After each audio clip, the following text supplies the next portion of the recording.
같이 묵상 기도 드리심으로 수요 예배를 하나님께 드리겠습니다.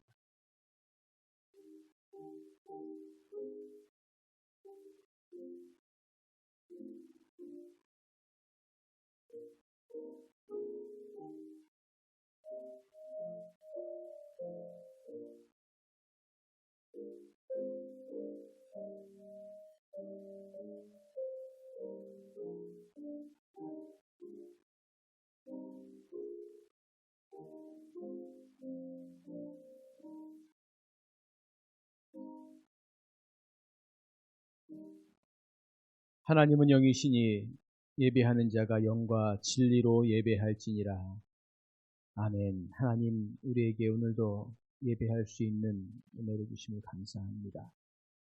우리가 하나님을 믿고 예배하며 주의 말씀을 듣습니다.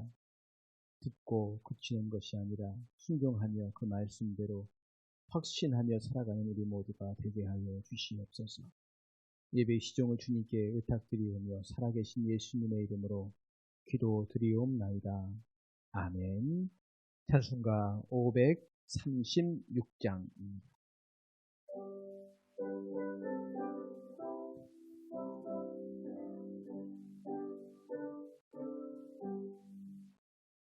죄짐에 눌린 사람은 다 주께 나오라. 주 말씀 의지할 때에 곧 평안 얻으리. 의지하세 주 의지하세. 구하시네 곧 구하시네.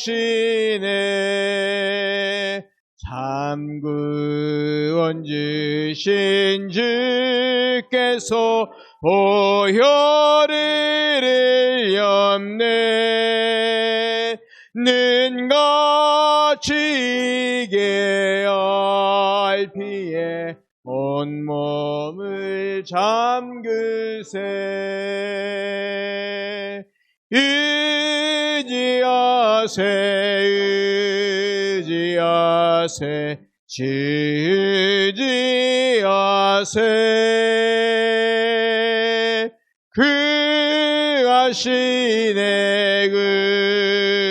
구하시네 곧 구하시네. 길 대신 우리 구세주 늘 인도하시네.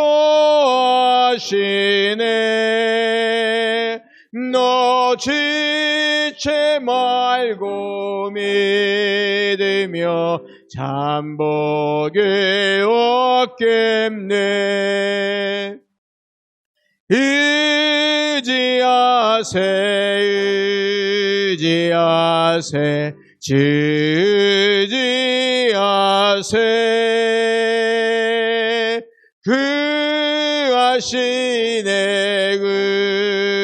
구하시네 곧 구하시네. 온 성도 하나 되어서 영광길 걸으면 한없는 은혜 받아서 영원히 누리리. 의지하세 주 의지하세.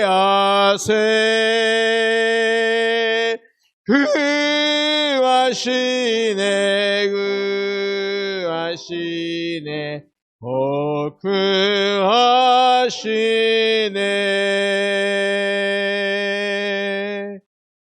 540장.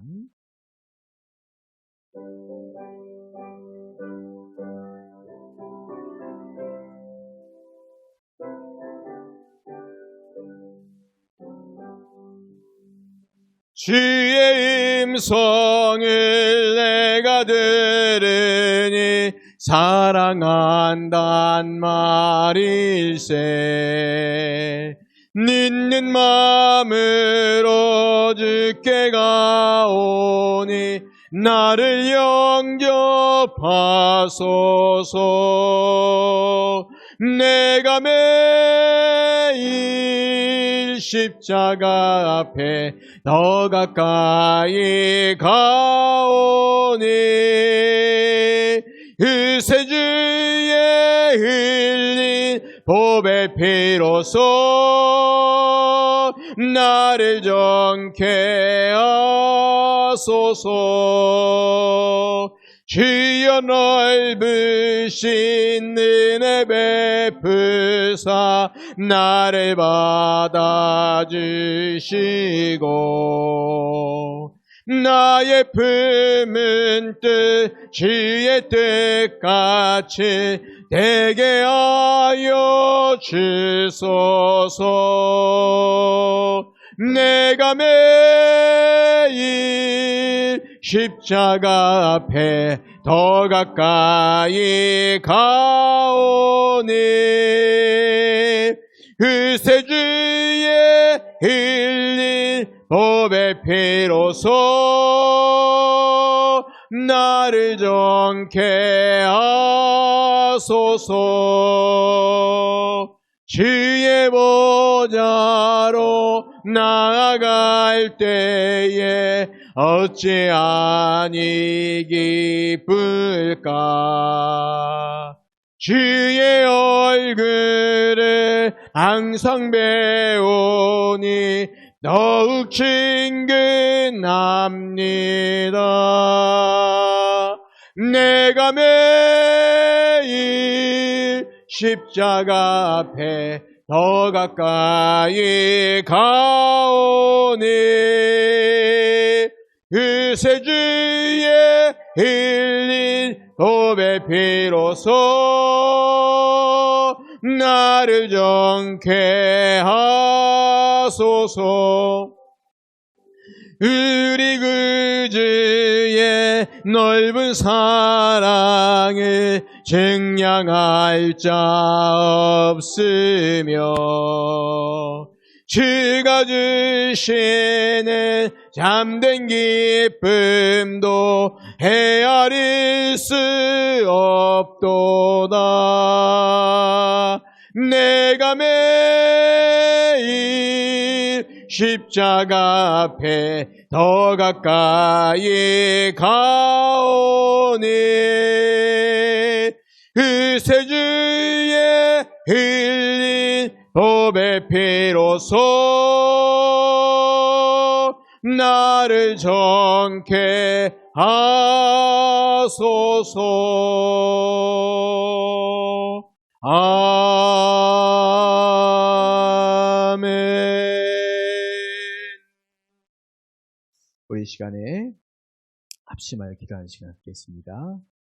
오늘 주일 예배를 위해서 우리가 들을 말씀 우리 마음에 새기고 말씀을 붙잡고 확신 있는 믿음 생활 우리가 해나갈 수 있도록 오늘 주와 같이 또 기도하시고 코로나19로 인한 어려움 당하는 사람들 또 이제 위드 코로나라고 해서 우리가 일상의 삶이 회복되어지는 절차를 이제 밟아 나가려고 하는데 모든 문제가 순조롭게 잘 해결돼 나갈 수 있게 달라고 우리 같이 이 시간에 기도하는 시간 같습니다. 같이 기도하겠습니다.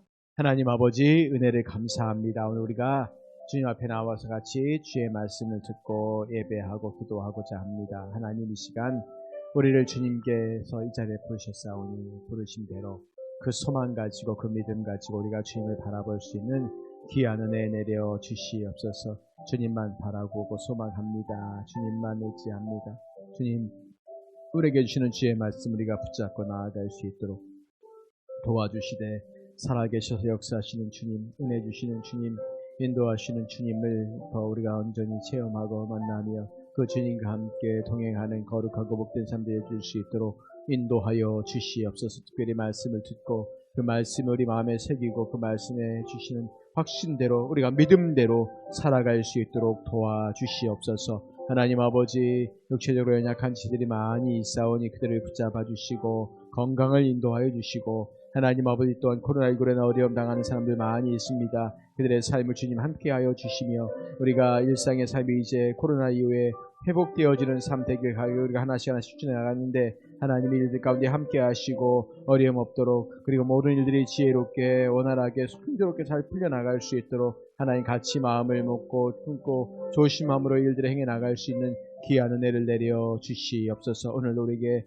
함께하신 주님 은혜 주시고 인도해 주님 우리가 바라보고 소망하오니, 주님 도와주시고 주님 은혜 내려주시고 인도하셔서 이 일들을 잘 이기며 같이 마음을 모아나갈 수 있도록 도와주시옵소서. 오늘도 이 자리에 함께하신 주님을 찬양하오며 살아계신 예수님의 이름으로 기도드리옵나이다. 아멘. 하나님, 오늘 우리에게 같이 예배할 수 있도록 인도해 주심을 감사합니다. 마음을 모아 예배할 때 주의 성령께서 함께 하시고, 우리가 말씀을 듣고 그 말씀이 우리 마음판에 새겨지고 그 말씀 붙잡고 우리가 분명한 믿음, 분명한 확신 가운데 우리의 삶을 살아갈 수 있도록 은혜를 내려 주시옵소서. 오늘도 같이 모여 이 자리에 예배한 우리 모든 선배님들, 그리고 또한 영상으로, 이후에도 영상으로 예배하는 모든 이들에게 주께서 크신 은혜 내려 주시고, 이 예배를 주께서 친히 주장하실 것들을 믿사오며 살아계신 예수님의 이름으로 기도드리옵나이다. 아멘.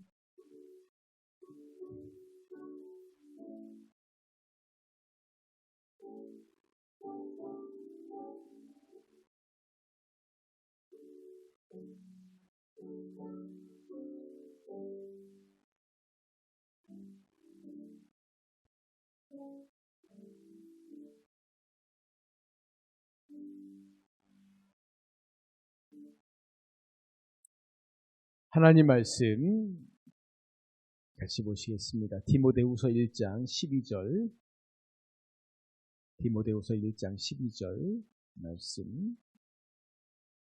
한 목소리로 같이 읽겠습니다. 1장 12절, 디모데후서 1장 12절 같이 읽겠습니다. 시작.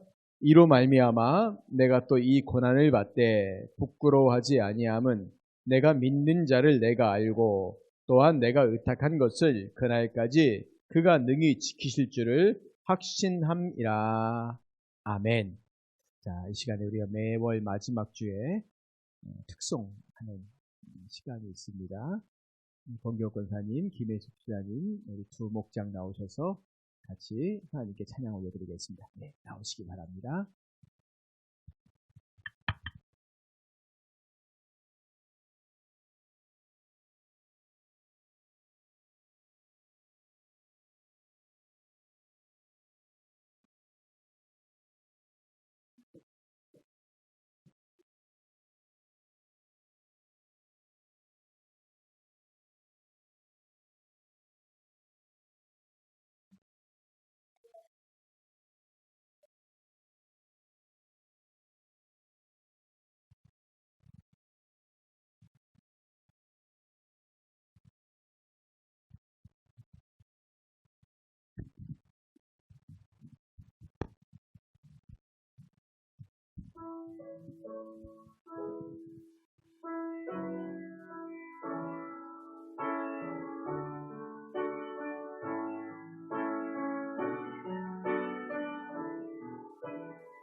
감사합니다. 잘하셨습니다.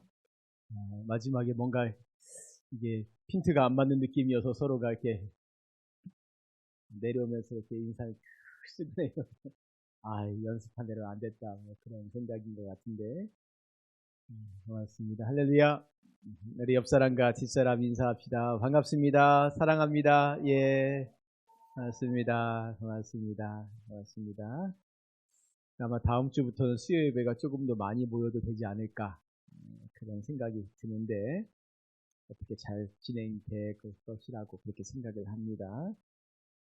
고맙습니다. 우리가 구원의 확신에 대한 이야기 계속 나누고 있습니다. 확신한다. 우리가 무엇을 확신한다라고 할 때 가장 중요한 게 뭐냐면, 보통 어떤 사람이 그 확신하냐면 내가 무엇을 말을 해요. 그렇죠? 난 이걸 분명히 그렇다고 믿어요. 확신해요. 그럼 어떻게 살까요? 그럼 내가 그렇게 삽니다. 그렇죠? 예를 들면 어떤 사람이 요즘 뭐 주식 같은 얘기 많이 하니까 어떤 주식에 어떤 종목이 반드시 오를 거라고 자기가 확실한 정보를 받았어요. 누군가에게. 자기도 확실히 믿어요. 그럼 남들한테 이거 좀 사면 좋을 것 같아 라고 말합니다. 자, 그럼 이 사람이 그렇게 말을 하고 난 다음에 취하는 태도에 따라 이 사람의 모습이 달라지겠죠. 첫 번째, 이 사람이요, 그렇게 말하고 자기도 사요. 그럼 자기가 확신한다는 거예요. 그렇죠?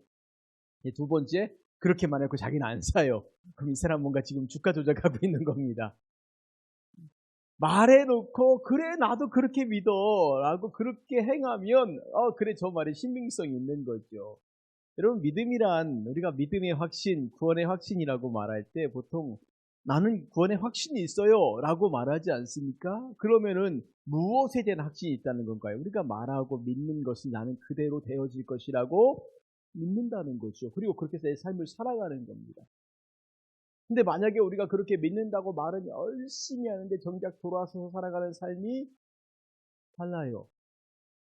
그럼 어떻게 될까요? 이 사람 안 믿는 겁니다. 그렇죠? 안 믿는 거예요. 나는 분명히 이렇게 될 거라고 믿는다고, 그런데 돌아서서 전혀 그렇게 말한 것과는 반대 방향으로 다른 모습으로 살아요? 그럼 안 믿는 거예요. 그렇죠? 그걸 보고 우리 저 사람이 믿는다라고 말하진 않거든요.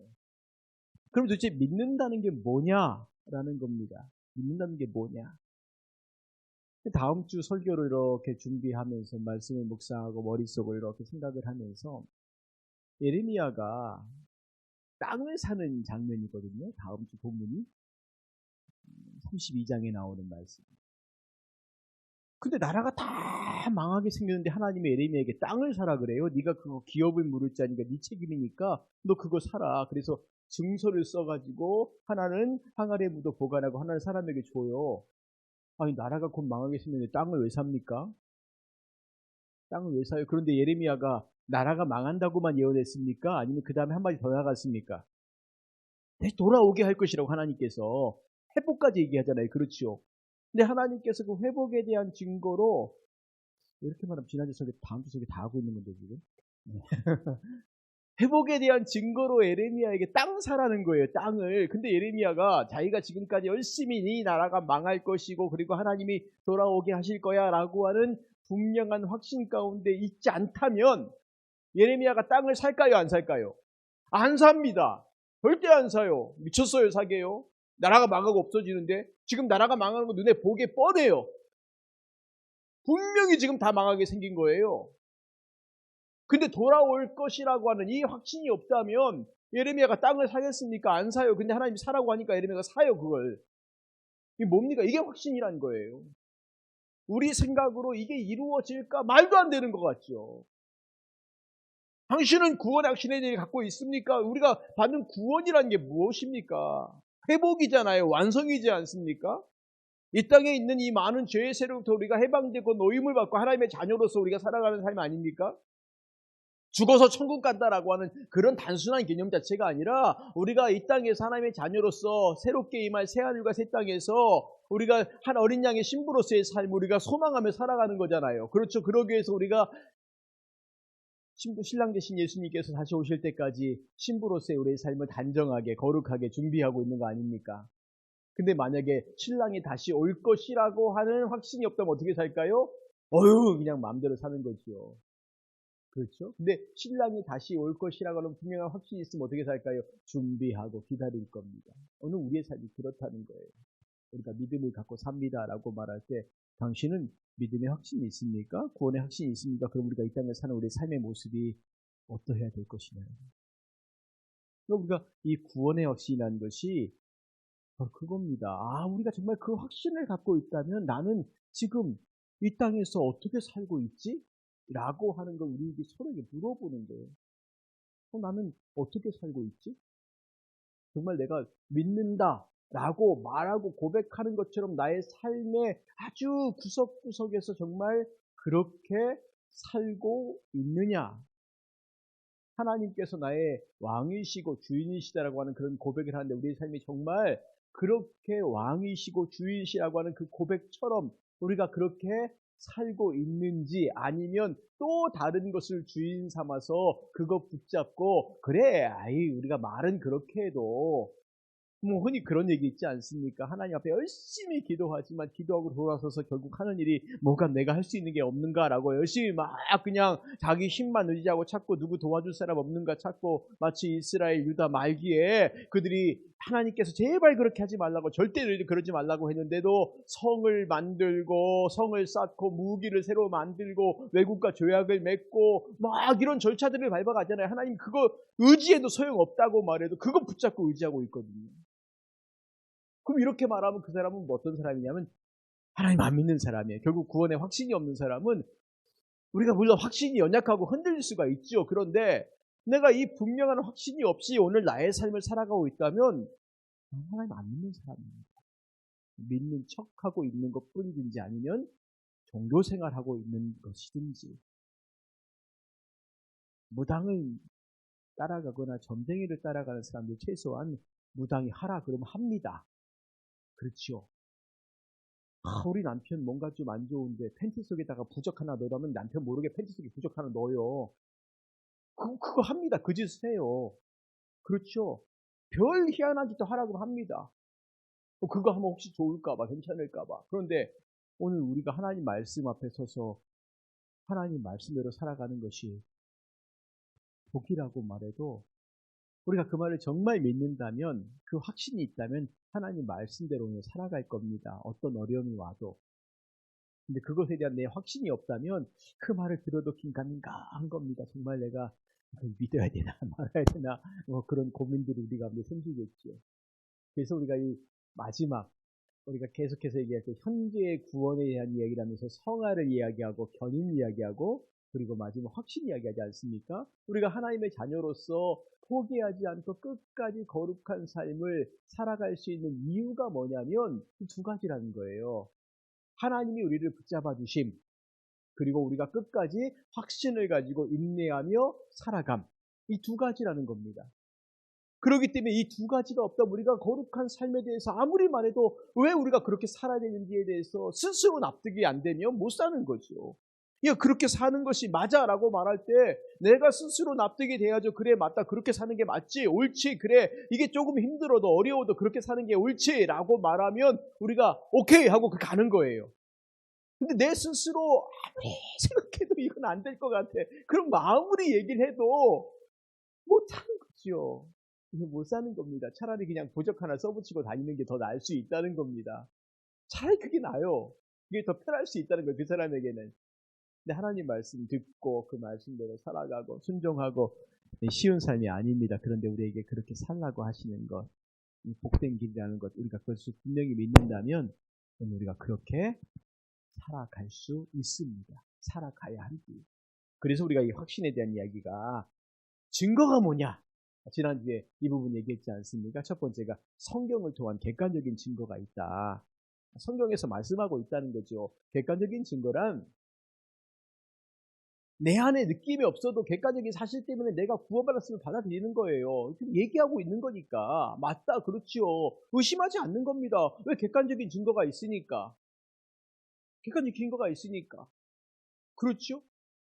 어린 아이가 이 엄마가 이 아줌마냐, 이 아줌마와 이 아저씨가 자기 엄마 아빠라고 말하는데 이 아이가 객관적인 증거가 있어요? 없지요? 나중에 의심되면은 뭔가 친자 확인 같은 거 뭐 그 검사도 해보겠지만 그전에는 이 아이는 믿어요. 뭐라고 말해도 믿어요. 우리 엄마, 우리 아빠라는 거 믿습니다. 왜? 말해주니까.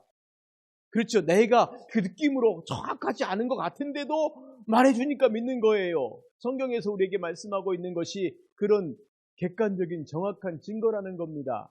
우리 안에 정말 내 안에 그것이 맞나 안 맞나 고민하실 필요 없다는 거예요. 성경에서 말하면 아멘 하고 받아들이고 그렇구나 라고 받아들이는 겁니다. 자, 증거는 이것이니 하나님이 우리에게 영생을 주신 것과 이 생명이 그의 아들 안에 있는 이것이니라. 아들이 있는 자에게는 생명이 있고 아들이 없는 자에게는 생명이 없다라고 성경에서 분명히 말씀하고 있으면 맞다. 아들이 있는 자에게는 생명이 있는 것이지 라고 우리가 믿는 거예요. 믿는 겁니다. 이게 증거라는 거예요. 하나님이 우리에게 영생을 주셨다는 것. 이게 증거라는 겁니다. 내가 진실로 너에게 이르노니 이 말을 듣고 또 나 보내신 이를 믿는 자는 영생을 얻었고 심판에 이르지 아니한다라고 하시는 이 말씀을 믿는 거예요. 그렇구나. 믿는 자는 영생을 받았고 분명한 믿음인 거죠. 제가 지난주에 얘기하지 않습니까? 이렇게 말씀해 주신 목사님에게 어떤 사람이 와서 이런 말을 했다고. 저는 전도자인데 구원의 확신이 없습니다. 아니 왜 이렇게 불안해하십니까? 난 내가 지금까지 전도한 복음이 확실합니다. 그런데 그거 확실하고 왜 불안해하십니까? 기쁩니다. 그럴 수 있죠. 있어요. 나는 믿는데 꿈이 없을 수 있어요. 근데 이게 중요한 게 아니란 겁니다. 그러나 기쁨이 있으면 좋겠죠. 그렇죠. 그래서 이 확신이라는 것은 객관적 확신, 지적 동의, 머리로 이해하는 거예요. 두 번째가 주관적 확신, 몸으로 체험하는 겁니다. 이 두 가지가 있으면 이 확신이 더 단단해요. 더 단단해요. 그러나 주관적 확신이 없어도 우리에게 이 구원이 없는 건 아니란 겁니다. 구원은 분명히 맞아요. 그러나 이것이 분명하게 나에게 단단한 것으로 다가오려면 주관적 체험이 있으면 훨씬 더 좋습니다. 제가 처음 예수님 만났을 때 간증을 말씀드렸잖아요. 대학교 1학년 때. 제가 우리 어머니 뱃속에서부터 교회를 다녔던 모태 출석 교인인데 저 얼마나 교회 열심히 다녔는지 몰라요. 막 그냥 사람들 칭찬받을 정도로 교회를 열심히 잘 다녔습니다. 초등부, 중고등부 얼마나 열심히 다녔는지 몰라요. 제가 중고등부 하면 9시 예배 드렸을 때 그때 고등부 예배가 9시 예배 드리면 제가 고등부 임원을 하면서요. 한 8시 반에 와서 예배당을 막 정리하고 막 그런 거 다 했습니다. 예배실이 있었으니까. 얼마나 열심히 다녔는지 몰라요. 근데 제가 대학교 1학년 때 이 주관적 체험이 생겼어요. 말씀을 듣는데 그 마음이 뜨거워졌어요. 그러니까 그때부터는 이게 더 확실해지는 거죠. 왜? 그전에 내가 교회를 안 다니고 있으면 안 믿은 게 아니었어요. 객관적으로는 알아요. 성경도 열심히 읽었으니까. 그런데 내 마음에 약간 빈 구석. 그게 뭐냐면 이 주관적 확신이 없었다는 거죠. 체험이 없었다는. 그런데 그렇게 하나님이 나를 사랑하신다는 것에 대한 이 말씀을 통한 체험이 확 오고 난 다음에는 흔들리지 않는 거지. 많은 모태 출석 교인들이 내가 어렸을 때 교회를 열심히 다니는데 왜 언제부턴가 저렇다고. 그런데 물어보면 다 안 돼요. 그렇죠? 근데 뭐가 없습니까? 이게 없어요, 이게요. 그러니까 뜨뜻미지근한 겁니다. 교회를 다니긴 다니는데 나 물어보면 다 알아요. 모르지도 않아. 그런데 문제가 뭐냐면 이게 없는 거예요, 이게. 그러니까 사실은 이 주관적 확신이 체험이 생길 때 그럴 때 정말 이 구원의 확신이 단단해지고 믿음 생활의 모습들이 달라져요. 달라집니다.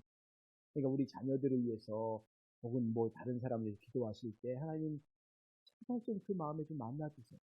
기도하시면 정말 그 마음이 뜨거워지고 그래서 확신 있는 신앙생활 할 수 있습니다. 안 그러면 머리로는 아는데 가슴이 안 뜨거우니까 그냥 왔다 갔다 이러는 경우가 얼마나 많은지 모릅니다. 두 번째는 성도의 삶을 통한 주관적인 증거가 있다고요. 첫 번째가 바로 우리의 외적 삶을 통한 증거인데 성화와 선행을 통한 증거입니다. 우리가 하나님 말씀을 알고 그 말씀대로 살다 보니까 자꾸만 내 안에 뭐가 생겨요? 이런 변화들이 생기는 거예요. 그러니까 우리 삶이 바뀌고 있다는 거예요. 말씀을 듣고 그 말씀 붙잡고 살다 보니까 바뀌는 거예요. 주관적인 체험도 생기다 보니까 이제 내가 이렇게 살아보니까 정말 그렇게 살 수 있는 거예요. 그래서 말씀해 보니까 이렇게 말하지 않습니까? 우리가 그의 계명을 지키면 이로써 우리가 그를 아는 줄로 알 것이요. 우리가 그의 계명을 지키면입니다. 지키면. 말씀을 지키다 보니까 하나님을 알고 어떤 물음에 대해서 우리가 오케이 맞습니다라고 대답할 수 있는 게, 자 보세요. 예수가 그리스도이심을 믿습니까? 형제를 사랑합니까? 계명을 준수합니까? 이게 하나씩 하나씩 보십시오. 모든 게 이 질문 앞에 내가 아멘 하고 대답할 수 있으면 점점점 내 안에 이것에 대한 확신들이 생겨나가는 거죠. 내가 그렇게 살아보니까 그런 게 맞는 거예요. 형제를 사랑하고 계명을 준수하고 이렇게 살다 보니까 이게 맞는 거예요. 내 마가 알게 되고 이해가 되고 흔들리지 않는 확신이 내 안에 생기는 겁니다. 그래서 말씀 보십시오. 예수께서 그리스도이심을 믿는 자마다 하나님께로부터 난 자니 또한 나으신 이를 사랑하는 자마다 그에게서 난 자를 사랑하시니라 말씀하고 있습니다. 요한일서 3장 14절 같이 읽겠습니다. 시작. 우리는 형제를 사랑함으로 사망에서 옮겨 생명으로 들어간 줄을 알거니와 사랑하지 아니하는 자는 사망에 머물러 있느니라. 그렇죠. 힘들게 어렵게 자꾸만 형제를 사랑하다 보니까 알겠어요. 내가 구원받은 백성이다. 그 사랑은 훈련이고 연습입니다. 하다 보면 내가 하나님의 자녀라는 것을 압니다. 그런데 우리가 자꾸 이 사랑에 대해서 거부하고 미워하고 원망하고 이런 것들이 점점 많아지면 내 스스로도 내가 정말 하나님을 믿는 게 맞아? 왜 자꾸 믿는다고 하면서 내 안에 이런 미움만 있을까? 원망만 생길까? 예수님 우리에게 원수까지 사랑하라 하셨는데 나는 원수는커녕 조금만 나에게 상처를 준 사람 원수까지도 아닌데 그런 사람도 별로 사랑하지 못하고 있는 모습들은 내 안에 스스로 무슨 마음이 생기냐면 좌절이 생기고 절망이 생겨요. 내가 정말 믿는 사람이 어느 날 기도하고 있는데 미워하는 사람이 자꾸만 생각나는데 내가 그를 사랑하지 못하겠어요. 그럼 내 스스로 좌절감이 생긴다니까요. 그런데 내가 그를 사랑하고 있어요. 힘든데 그러면 내 안에 하나님이 내 안에 은혜를 주셔서 이 사람은 내가 사랑하고 있군요. 내가 구원받은 백성이 맞군요라고 하는 확신들이 내 안에 생긴다니까요. 참 신기합니다. 우리가 하나님을 사랑하고 그의 계명들을 지킬 때 이로써 우리가 하나님의 자녀를 사랑하는 줄을 아느니라. 하나님을 사랑하는 것은 이것이니 우리가 그의 계명들을 지키는 것이니라. 그의 계명들은 무거운 것이 아니로다. 우리가 하나님을 사랑하는 것과 하나님의 계명을 지키는 것은 같은 거예요. 이 두 가지 일들이 반복되다 보면 우리가 구원받은 백성이 맞구나라는 것입니다. 두 번째는 자신의 마음을 통한 증거가 있다라고 말하는데 이 진짜와 가짜가 우리 마음속에서 구별되어지는 것인데 내가 정말 하나님 말씀 듣고 정말 그렇게 살고 있느냐 못 살고 있느냐 우리가 알아요. 그래서 어떤 사람이 그랬지 않습니까? 내가 설교 듣고 확실하게 회심했습니다 라고 말했더니 로이드 존스 목사님에게 그분이 이렇게 말했대요. 그래요? 두고 봅시다. 네가 확신했는지 회심했는지 회심하지 않았는지 뭘 통해 알 수 있다는 거예요? 삶을 보면 알 수 있다는 거죠. 진짜와 가짜를 분별하면서 그렇게 하나님 말씀대로 살아가고 있느냐 아니면 지금 잠깐 마음으로 살짝 은혜 받고 감동받아서 마음이 조금 뜨거워졌는데 그게 잠깐 순간 그런 건지 이건 보자. 진짜 확신이라는 것은 끊임없는 삶 가운데 내 삶이 하나님 말씀 앞에 순종하는 건데 이 순종은 피 눈물을 흘리는 순종입니다. 그냥 내가 말씀대로 순종하면 아주 가볍게 룰루랄라 걸어갈 수 있지 않아요. 정말 피 눈물을 흘리는 순종입니다. 그래서 우리가 사실은 모태신앙들이 신앙의 체험들이 왜 없나 봤더니 핍박을 덜 받아서 그래요. 어렸을 때 교회에 안 가서 혼났지 교회 간다고 혼난 적은 별로 없거든요. 그런데 중간에 믿은 사람들은 교회 간다고 혼난 사람들이 많아요. 나 교회 가는 것 자체도 이렇게 힘든 일을 겪고 교회를 가는데 모태신앙들은 교회 안 간다고 혼났지. 왜 너 교회 안 가냐고. 그렇게 혼나지. 교회 간다고 뭐라 들은 적이 없습니다.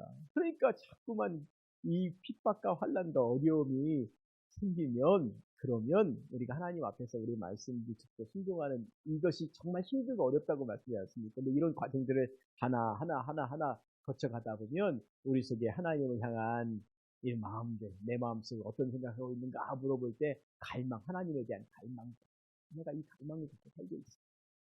알 수 있다는 거죠. 세 번째가 성령님의 직접적인 증거가 있다는 겁니다. 이게 뭐냐면 성령께서 우리 안에 너는 하나님의 자녀다 라고 말씀해 주셔요. 음성을 통해 들려주시고 아니면 그런 분명한 확신을 주실 때가 있습니다. 이 세 가지가 순서가 아니라 이 세 가지가 동시적으로 일어나거나 뭐 따로따로 일어나 어쨌든 그렇게 되어지는데 보십시오. 로마서 8장 16절 같이 읽겠습니다. 시작. 성령이 친히 우리의 영과 더불어 우리가 하나님의 자녀인 것을 증언하시나니 성령께서 우리 마음속에요. 어느 날 갑자기 그 마음을 주실 때가 있어요. 하나님이 너를 얼마나 사랑하시는 줄 아니? 이 마음을 주실 때가 있어요. 물론 이 마음을 주실 때는 그가 그런 것 갖고 고민할 때입니다. 그냥 아무 생각 없는데 갑자기 땅 하고 주시는 게 아니라 그런 것 가지고 고민할 때, 그래서 사실은 신앙의 어떤 대단한 회심이 있었던 사람들의 특징을 보면은 대부분 다 그거 갖고 막 고민을 해요. 씨름을 합니다. 내가 정말 그렇게 사는 게 맞는가? 요한 웨슬리 이분이 썼던 그 책에 보면 자기가 회심했을 때 이야기를 하는데 이런 얘기입니다. 보십시오. 약 9시 15분 전에 루터의 로마서주적 서문을 읽던 중 왠지 내 마음이 뜨거워지는 것을 느낄 수 있었다. 나는 구원받기 위해서는 오로지 그리스도만을 믿어야 한다고 느꼈으며 또한 그분이 내 죄를 그리고 나 자신조차 옮겨버리시고 죄와 사망의 법에서 나를 구원하셨다는 확신이 내게 주어졌다라고 하는 말씀을 읽다가 로마서 주석을 읽다가 그 마음이 뜨거워졌어요. 성령께서 말씀을 통해 그 마음에 감동을 주신 거예요. 마음이 뜨거워졌다라는 겁니다. 우리 이런 경험도 있지 않습니까? 하나님 말씀 듣다가 어느 날 갑자기 마음이 너무 뜨거워지고 내가 정말 이렇게 살아야 되는데 라고 깨닫게 되어지는 이런 것이 있죠. 그러니까 우리가 이런 깨달음이 있고 난 다음에 하나님 말씀대로 순종하고 그 말씀 붙잡고 자꾸만 씨름하며 살다 보면 이 확신이 더 단단해지는 겁니다. 그래서 확신이라는 것은 짧은 한순간에 한번 땡 하고 끝나는 게 아니라 우리가 끊임없이 흔들려요. 왜냐하면 계속 어렵고 힘든 일이 있거든요. 그러니까 흔들리고 또 흔들릴 때마다 우리는 계속해서 왜 나는 예전에 한번 확신했는데 왜 또 흔들릴까? 그렇게 괜히 자기를 우습게 만들지 마십시오. 계속 그래요. 계속 그렇습니다. 고소공포증이 있는 사람이 한번 높은 데 올라가서 그 위기를 잘 극복했어요. 그렇다고 사라질까요? 아닙니다. 그 사람은 또 올라가면 또 생겨요. 또 생겨요. 그때마다 극복하는 거예요. 어려움이 생길 때마다 말씀을 붙잡고 분명한 믿음과 확신 가운데 살아가는 이 훈련들이 우리가 계속 되는 거예요. 한 번 극복하고, 두 번 극복하고, 세 번 극복하고, 10번, 100번이라도 계속해서 그 어려움이 닥칠 때마다 우리가 흔들릴 수 있다니까요. 그러나 다시 또 일어나고, 다시 또 그것을 극복해 나가고. 그래서 지난번에 한번 보신 기억이 있을 텐데 우리 신앙 사이클이 올라갔다 내려갔다 올라갔다 이렇게 올라가는 이런 그래프라고 보이지 않았습니까?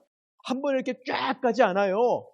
우리가 주님을 향해 가는 길이 오르락내리락 하는데 어떤 특징이 있냐면은 내려갈 때, 내리막길을 내려갈 때요, 예전에 바닥까지 내려갔을 때만큼 내려가지 않아. 한번 극복하면 그 정도는 괜찮아요. 한 2m쯤 올라가도 벌벌 떨던 사람이 그거 극복하면 그 다음에 3m쯤 올라가면 떨어요. 그 다음에 3m 극복하면 4m쯤 올라가면 떨어요. 근데 이걸 또 극복하는 거예요. 그러니까 계속해서 그런 상황들이 우리에게 온다는 겁니다. 내가 한 번 은혜 받고 한 번 기쁨이 찾아오면 이 기쁨이 영원하게 계속 지속되는 게 아니라 계속 오르락내리락 한다는 겁니다. 정말 그런다. 세례 요한이 그렇게 예수님을 확실하게 증거하고 난 다음에 요한이 옥에 갇히지 않습니까? 근데 그 요한이 감옥에서 예수님에 대한 소문을 자꾸 듣잖아요. 그런데 자기가 생각했던 것과 좀 달라서 제자들을 보내서 뭐라고 말합니까? 오실 그이가 당신입니까? 아니면 우리가 다른 사람을 기다려야 합니까? 라고 물어봐요. 그때 예수님께서 쭉 설명해 주시죠. 요한 같은 사람도 자기가 그렇게 예수님을 증언해 놓고도 정말 당신이 그분입니까? 아니면 우리가 다른 분을 기다려야 합니까? 라고 물어본다니까요. 우리의 삶도 그렇다는 거예요. 분명히 어떤 것을 극복했는데 왜 또 어려움이 오면 또 내 몸이 쓰비 이럴까? 그러는 게 자연스럽고 당연한 겁니다. 그러니까 그런 일이 올 때에 괜히 마음에 이상하다 하지 마십시오. 오르락내리락 합니다. 조나단 에드워즈라고 미국에서 청교도 사역을 했던 굉장히 유명한 목사님인데 이분도 비슷한 경험을 해요. 1737년 묵상과 기도를 드리기 위해 말을 타고 숲속으로 갔습니다. 말에서 내리는 순간 나는 특별한 광경을 보았습니다. 그것은 하나님 아들의 영광이었습니다. 그분의 은혜와 사랑 그리고 온유와 겸손을 보았습니다. 내 생각에는 그것이 약 1시간 동안 계속되었습니다. 그때 나는 크게 소리내어 울었습니다. 이분이 어떤 경험을 했는지 자세한 얘기 나오지 않아요. 그러나 이분이 아마도 그 상황 가운데 굉장히 특별한 영적인 체험을 했던 것 같습니다. 왜냐하면 묵상과 기도를 하기 위해서 숲속으로 말을 타고 들어가는 그 상황 가운데 그가 체험했던 것, 하나님 아들의 영광.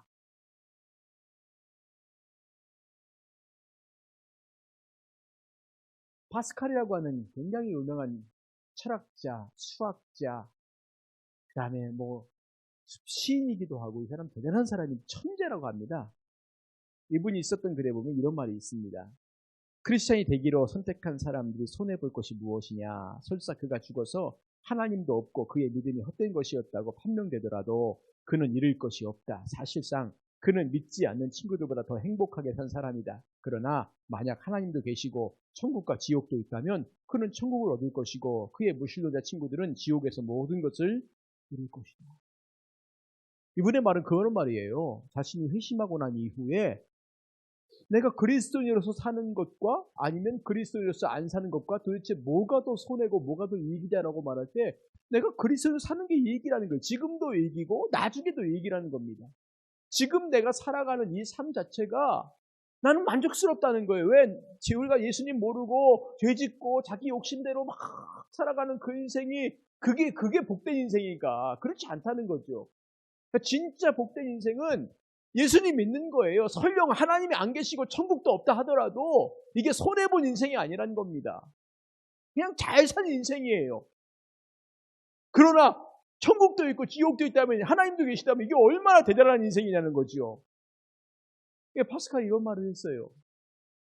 그러니까 우리가 예수님 믿고 살아가는 것 자체 손해보는 삶이 아니라는 겁니다. 어떤 사람 이 시간에 지금 산에도 가고 들에도 가고 뭐도 가고 여행도 가고 놀러 가고 다 하는데 나는 그게 어땠어요? 우리가 여기 와서 말씀 듣고 정말 하나님 안 계시고 예수님도 안 계시고 구원도 없고 천국도 없고 지옥도 없어요. 그런다 우리가 말씀 듣고 그래 내가 정말 바르게 살아야지 선하게 살아야지 우리 이런 마음 먹고 정말 바르게 선하게 살면서 그런 나누는 기쁨 누리는 것만도 괜찮지 않습니까? 그렇게 살아도 괜찮은 인생인 거예요. 꼭 산에 가고 들에 가고 여행 가고 그래야지 그게 괜찮은 인생이 아니라 아니면 막 그냥 욕심껏 돈을 많이 벌어갖고 이만큼 쌓아야지 좋은 인생이 아니라 가진 거 없어도 나누는 삶의 인생들이 얼마나 그게 좋은 인생이에요. 근데 거기다가 하나님도 계시고 천국도 있고 지옥도 있다면 이건 우리는 봉잡은 거 아닙니까? 살아서도 정말 복된 인생 사는 것이고 그리고 죽어서도 하나님 앞에서 우리가 복된 남은 영원한 인생 사는 거 아니겠습니까? 그러니까 손해본다 생각하지 마십시오. 우리는 이익 보고 사는 인생들입니다. 이익 보고 사는 인생들입니다. 그러니까 우리가 이 구원의 확신을 갖고 어떤 삶에 어려움이 있어도 흔들리지 말고 그렇게 사시라는 것이죠. 자, 그러면 구원의 확신을 가질 때 주에 생각할 점이 뭐냐?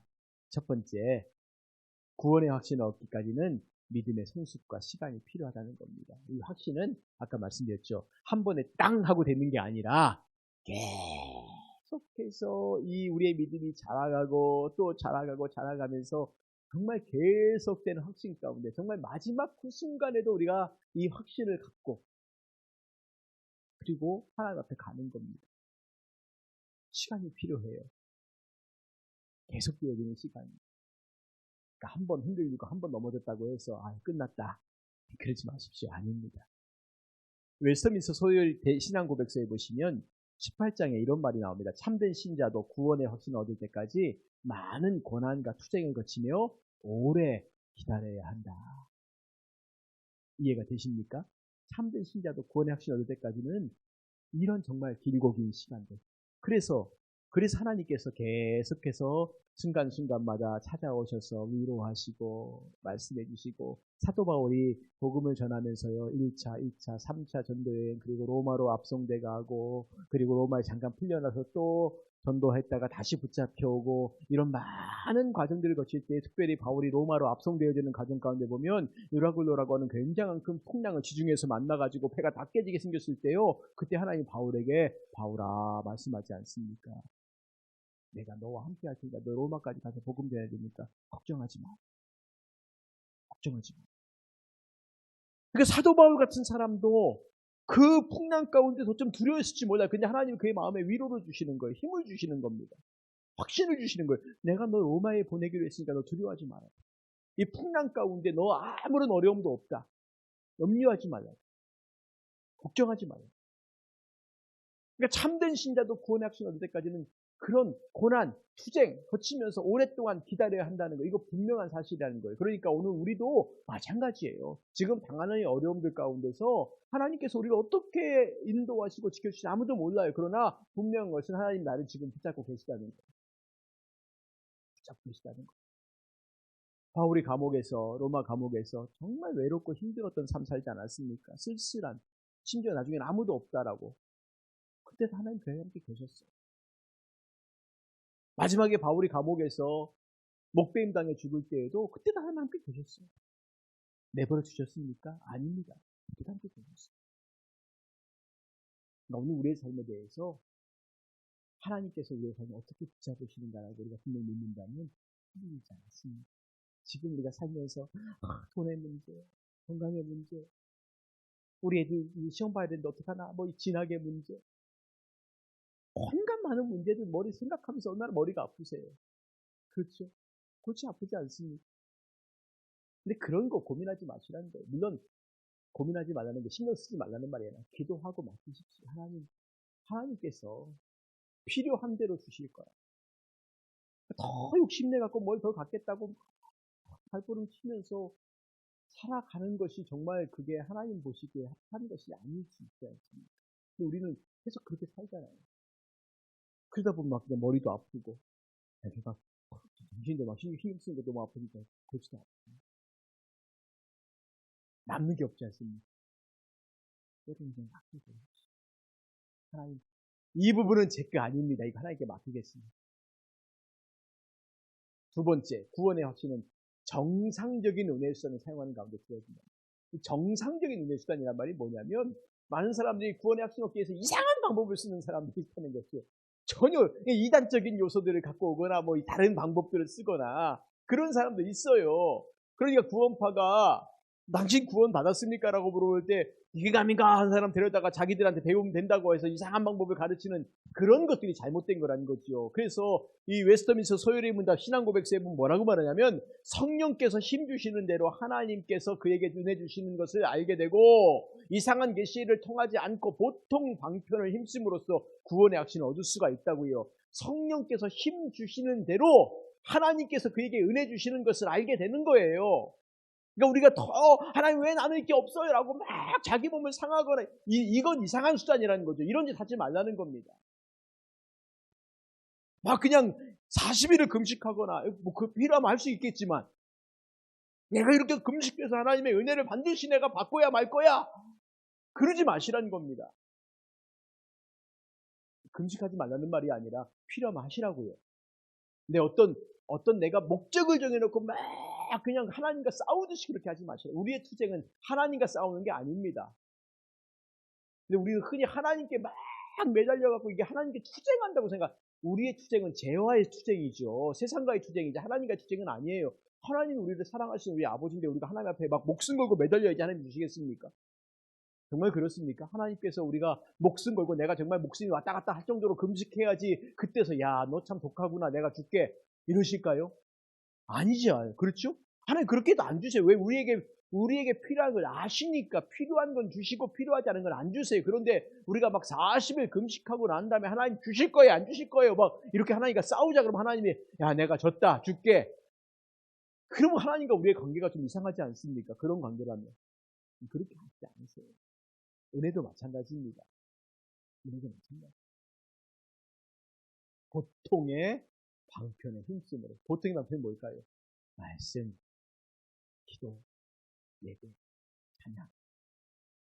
보통의 방법이에요. 보통의 방법. 근데 더 이상의 것들 막. 근데 말씀드렸죠. 필요하면 금식하십시오. 필요하면 철야도 하시고요. 기도 더 오래 하셔도 괜찮습니다. 이상한 계시를 통해서 뭔가 하나님 나에게 특별 계시를 주시고 갑자기 그냥 벼락이 떨어져갖고 뭔가 일이 벌어지고 이런 이상한 생각하지 마시라는 겁니다. 그렇지 않습니다. 그렇지 않습니다. 세 번째, 구원의 확신 얻기까지 부지런히 힘써 구해야 됩니다. 이 부지런히 힘써 구하라는 것이 뭐예요? 보통의 방편 안에서예요. 열심히 말씀 읽고 배우고 말씀대로 순종하고 기도하고 예배하고 찬양하고 이런 삶들이죠. 이것에 대한 넘어가는 게 뭐겠습니까? 일상의 삶을 다 포기하고 이것만 하는 거예요. 애도 밥도 안 줘요. 남편이 출근하는데 신경도 안 써요. 그러면서 매일같이 찬양하고 기도하고 이것만 하고 있으면 이건 비정상적인 거예요. 엄마 나 배고파. 근데 엄마 기도하고 있잖아. 이거 안 되잖아요. 그렇죠? 애는 밥은 줘야지. 그게 보통이고 그게 정상이지. 매일같이 그냥 다 포기하고 매일 예배당에만 와 있어요. 집안이 어떻게 돌아가는지는 신경도 안 써요. 남편은 나가서 열심히 일하는데 아내 혹은 남편이 일도 안 하고 매일같이 교회 와서 기도만 해요. 돈도 안 벌어. 가족이야 굶어 죽든 말든 간에 신경도 안 쓰고 나는 하나님 만나야 된다고. 그게 비정상적인 거예요. 그렇죠? 정상적인 보통의 범주 안에서 부지런히 힘써 구하는 거예요. 부지런히 힘써 구하는 겁니다. 보통의 범주 안에서요. 웨스트민스터 신앙고백에서 이렇게 말합니다. 구원의 확신으로 말미암아 그 성령 안에서 마음이 화평과 기쁨으로 또한 하나님께 대한 감사와 사랑으로 충만하게 되고 능력 안에서 즐거움으로 순종의 의무를 다하게 되어 이 구원의 확신이 마땅한 열매를 맺어 사람을 방황하게 하는 데에서 멀리 떠나게 해줍니다. 그러니까 우리가 막 이 확신에 대한 소망을 품고 부지런히 열심히 구하는 것 정말 중요합니다. 제가 말씀드렸죠? 정상의 범주를 넘어가지 말라고. 하나님 우리에게 일도 하라고 말씀하셨고 가정도 주셨어요. 다 포기하고 좀 이상한 뭐야 이렇게 생각해 주면 하지 마시라는 겁니다. 정상적이고 신앙생활은 정상적이어야 돼요. 비정상적이면 안 됩니다. 근데 우리가 잘못 배우면 신앙생활을 비정상적으로 배울 수가 있어요. 다 포기하고 매일같이 교회 와서. 근데 정말 그런 필요가 있는 사람도 있습니다. 제가 예전에도 몇 번 말씀드렸지만 제가 서울의 석관중학교에 있을 때 그때는 집사님이었고 이분이 제가 오기 전에 이제 권사님 되신 분인데 이분이요 젊어서 남편이 세상을 떠났어요. 그리고 어린 아이 자식 2명만 남았어요. 이 2명의 자식을 먹여 살려야 되잖아요. 이분이. 그러니까 열심히 일했어요. 근데 이분이 열심히 일하는 거하고 자기 힘이 너무 부족하니까 열심히 일하면 이분이 어떻게 하면 아침에 출근하고요. 아침에 출근해서 회사 일을 해요.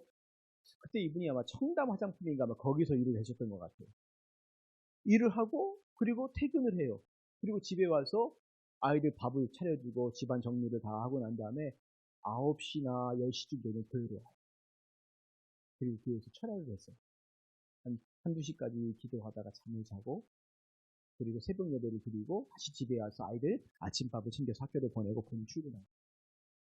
제 기억에 제가 그 교회에 왔을 때부터 떠나게 한 제가 11년 있었는데 그 11년, 그 이후에도 계속했어요. 그 11년의 세월 동안 그분은 한 번도 그게 빠진 적이 없어요. 그렇게 기도하고 살았어요. 이분에게 그게 정상이에요. 그게 비정상이에요. 왜? 그분은 할 일 다 하니까. 자기의 쉴 수 있는 시간들이 잘라갖고 기도하고 자녀들을 위해 기도하고 하나님을 매달리는 삶이었으니까요. 우리가 이걸 보고 비정상이라는 건 하지 않죠. 이분에게 만약에 이게 비정상이라고 하면 뭐가 비정상일까요? 회사도 안 가요. 일도 안 해요. 애들 밥도 안 줘요. 그리고 매일 교회에서만 하고 있는. 그래 이건 비정상인 겁니다. 근데 이분은 정상적인 삶을 다 살았어요. 자기 힘에 넘치게 살았어요. 그렇게 살았어요. 나중에 이 두 아이들이 남자아이는 조금 방황스럽지만 여자아이는 참 열심히 신앙생활하고 지금 둘 다 아마 시집장가 가서 교회 앞에 잘 살 겁니다. 엄마의 눈물과 기도와 땀과 수고가 아이들을 그렇게 키운 거예요. 다 알아요. 교회에서 모든 분들이 그분의 그 수고와 눈물을 다 기도를 다 합니다. 그게 하나님의 은혜 앞에 우리가 사는 정상적인 삶이에요. 꼭 와서 다 기도하라 그 말이 아닙니다. 그러니까 그렇게 살 수 밖에 없는 사람도 있어요. 그렇게 살아야지 정말 힘을 얻는 분이 있어요. 그렇지 않은 분들도 가정에서 정말 부지런히 구할 게 뭡니까? 하나님 앞에 기도하고 말씀, 예배, 찬양, 정말 부지런히 열심히 하나님의 은혜를 사모하는 삶 살아가는 것이 마땅합니다. 자, 그러면 구원과 관련된 오늘날 교회의 문제가 있어요. 확신과 관련. 교회 안에서 권약신을 누리는 신자들이 줄어들고 있다. 예배당 안에 교인들은 많은데 참 신자가 줄어들고 있다. 이게 제일 안타까워요. 어떻게 교인과 신자를 구별할 수 있냐면 교인은 교회에 오는 목적이 달라요. 교회에 뭔가 자기만의 목적을 가지고 오는 사람은 교인입니다. 신자는 하나님과의 관계 속에 오는 신자입니다. 근데 오늘날 교회에 가는 교인들은 많아요. 신자들은 줄어들어요. 어떤 사람이 신자입니까? 구원의 확신 가운데 삶을 사는 사람이 신자예요. 그 확신이 없이 그냥 교회 안에 자기의 목적을 갖고 있는 사람. 사람들을 만나고 이 교회 가면 뭔가 좀 내가 이익을 얻겠다라고 싶은 그런 마음들. 이런 거죠. 영적인 이익이 아니라 육적인 이익들입니다. 왜 이런 일이 일어나게 됐을까? 사람이 특별한 죄에 빠져요. 특별한 죄. 갑작스럽게 그런 사람도 있습니다. 어떤 죄에 빠지게 되면 사실은 우리가 구원의 확신이 와르르 무너지는 사람이 있어요. 두 번째, 믿음을 간직하기를 게을리하기 때문에 그렇습니다. 믿음을 간직하기를 게을리하기. 세 번째, 갑작스럽고 강력한 유혹을 받기 때문에 그렇습니다. 네 번째, 참 무서운 말이죠. 하나님이 그 얼굴빛을 거두시기 때문에. 이런 상황들이, 그러니까 앞에 있는 이 세 가지 것들이 지속되고 반복되다 보니까 하나님이 결국 얼굴빛을 거두십니다. 오늘날 교회 공동체 안에서, 특별히 한국교회 공동체 안에서 왜 자꾸 믿는 사람들의 숫자가 줄어들고 신자가 줄어들고 교인만, 요즘 교인도 줄어들고 있지만 왜 교인만 늘어나고 신자가 줄어들고 왜 일정한 비율 속에서 신자의 비율보다 교인의 비율이 점점 많아지고 있을까라는 거죠. 결국은 내가 구원받은 백성이라고 하는 이 분명한 확신을 못 갖고 살고 있기 때문에 그렇습니다. 제가 아까 말씀드렸지 않습니까? 분명한 확신을 갖고 있으면 그렇게 해서 우리는 말씀대로 사는 사람 될 거예요. 근데 분명한 확신이 없으니까 말씀대로 사는 거에 대한 자신감이 안 생겨요. 이렇게 살아도 될까? 이렇게 살면 망하는 게 아니야? 라는 생각이 드니까 자꾸만 다른 방법을 찾는 거죠. 다른 방법을 찾는 겁니다. 마치 하나님께서 이스라엘 백성들 가나안 땅에 들어가서 너희들이 가나안 족속에 행하는 것들을 본받지 말고 바알신, 아세라 이거 섬기지 말라고 하신 말씀이 뭐냐면 가나안 땅에 들어가면 그들이 뭐 합니까? 농사를 지어요. 근데 이스라엘 백성들은 무슨 민족이냐면 유목민족이에요. 양을 키우는 사람들입니다. 목축하는 사람들이에요. 그들은 원래부터 목축하는 사람들이었고 그 다음에 애굽에 내려가서도 그들은 거기서 목축을 했어요. 그리고 광야 40년 동안을 그들이 뭘 심었습니까? 거기서도 여전히 소와 양을 키웠겠죠. 그리고 가나안 땅에 들어가요. 거기서 이제 정착을 해야 돼요. 유목민족은 떠돌아다니는 민족이지만 농경사회를 하면 정착을 해야 되거든요. 정착하려니까 이들이 농사를 지을 줄 압니까? 못 짓죠. 그럼 누굴 보겠습니까? 지을 때요. 옆 동네 누가 어떻게 농사 짓나 보지 않겠습니까? 농사 짓는 거 보는데 이들이 농사 짓는 게 다 바알 섬기고 아세라 섬기는 이런 우상을 섬기는 것과 연관되어 있는 그런 행위들을 하니까 저렇게 하는 게 농사 짓나 보다 라고 그들을 따라가는 거예요. 그래 하나님께서 그들을 다 진멸시키라는 건 뭐냐면 너희들이 이 땅에 들어왔으면 오직 나만 바라보고 내가 행하는 것만 의지하고 순종하며 살아가라는 거예요. 이렇게 돼도 되나 싶어도 그렇게 하라는 겁니다. 이해되십니까? 이렇게 해도 되나? 우리 머리로 이해가 안 돼요. 그렇게 하면 안 될 것 같아. 망할 것 같아. 그런데 그렇게 하라는 겁니다. 하나님 그럼 순종하는 거예요. 하나님 말씀하신 것대로 순종하는 겁니다. 이렇게 살면 쫄딱 망하는 거 아니야? 이렇게 살면 거지 되는 거 아니야? 그런데 하나님이 그렇게 살아야 돼. 분명히 말씀하지 않습니까? 예수님께서요. 세상 사람들은 더 높아지는 걸 좋아하고 다 높은 자리 찾아려고 하지만 너희들은 그렇지 않다고 말하지 않습니까? 낮은 자가 되고 섬기는 자. 세상은 다 섬김받고 싶어 하지만 너희들은 낮은 자가 되고 종이 되고 섬기는 자가 되고 이렇게 살면 돼요? 이렇게 살면 망하는 거 아닙니까? 라고 말해도 하나님 말씀하셨으니까 그렇게 사는 겁니다. 어떤 사람이 그렇게 살 수 있을까요? 확신 있는 사람. 근데 확신이 없는 사람들은 그렇게 살면 망할 것 같으니까 자꾸만 다른 방법을 쓰는 겁니다. 바알을 바라보고 아세라 바라보면서 그래 저렇게 사는 게 맞지? 그래 저 경험 있는 사람이 저렇게 사는 게 맞지. 어떤 사람이 기도하면서 그랬대지 않습니까? 하나님이 다 아시지만 사업은 제가 잘합니다. 사업은 제가 전문가예요, 하나님. 자녀 교육은 제가 전문가예요, 하나님. 그러니까 이건 제가 알아서 할게요. 정말 전문가 맞습니까? 자기 하고 싶은 거죠. 장사는 제가 전문가예요. 하나님, 이거 제가 전문가니까 이 부분은 건드리지 마시고 이건 제가 알아서 할 거니까 냅두세요. 이건 기도도 아니고 믿음도 아닌 거죠. 오늘은 말씀에서 마치고 다음 주에 이제 확신에 대한 부분을 마무리를 총정리를 하고 다음 주에 이제 마지막 구원의 마지막 단계 영화에 대한 이야기 나눌 수 있도록 하겠습니다. 여러분 우리가 분명히 기억하십시오. 확신이 있는 사람이 분명한 확신이 있는 사람이 하나님 말씀대로 순종하며 살 수 있고 자녀들의 삶을 살 수 있습니다. 확신이 없으면 그렇게 살다가 중간에 포기해요. 이렇게 살면 이게 아닌갑다 그러고 돌아가 버립니다. 아닌갑다고 돌아가. 그러나 확신을 가지고 계속 살아가는 삶 가운데는 흔들리는 삶이 많아요. 이리 흔들리고 저리 흔들리고 유혹도 많고 도전도 많고요. 그때마다 그것을 극복하고 넘어서는 것이 바로 우리가 분명한 확신 가운데 사는 삶입니다. 이렇게 살 때 우리에게 분명한 하나님의 은혜가 더 크게 임할 줄 믿습니다. 우리 말씀을 기억하면서 같이 한번 기도하겠습니다. 내가 분명한 확신 가운데 살면서 흔들리지 않는 믿음 가지고 살게 해주세요. 하나님 정말 유혹거리가 많습니다.